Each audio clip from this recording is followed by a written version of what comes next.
Ayan, ang ginagawa naman sa akin ngayon sa Skin Master Aesthetic ay cold hammer, Gale. Yes po. Cold hammer. Ano naman ang gagawa ng cold hammer? Para po mamassage yung skin natin, ma-relax po.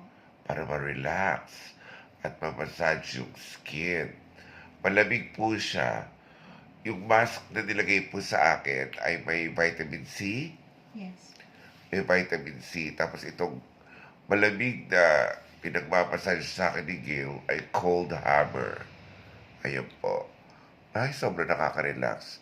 Tama-tama kayo kahit mainit na panahon itong paggawa ninyo. Magpa-cold hammer kayo. Kanina ang ginawa sa akin ay nilagyan ako ng parang PDT. Ang tawag doon ay photodynamic therapy.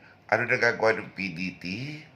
Para po lahat ng treatment na ginawa sa atin is mas tumagal po sa skin natin. Ayun. Nilalagyan po ko ng parang ilaw sa harapan ng mukha ko kanina. Tapos para daw tumagal ang lahat ng treatments na ginagawa sa skin natin. Yun. So ito na yun. Nagpa-skin tightening tayo, nagpa-PDT tayo o ano ulit? Dynamic therapy at saka cold hammer. Ready na tayo para sa summer. Yan, dapat ang skin niyo ay ready for summer. Lalo na yung mga mag-out of town, mag-outing. Make sure na maayos ang skin niyo at protektado.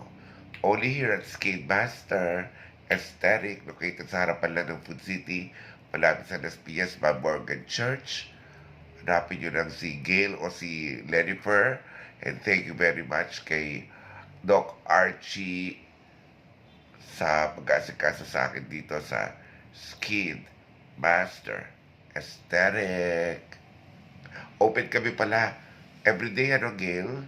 Yes po. Everyday, tapos mula alas 10 sa umaga hanggang alas 8 ng gabi. Skin Master Aesthetic.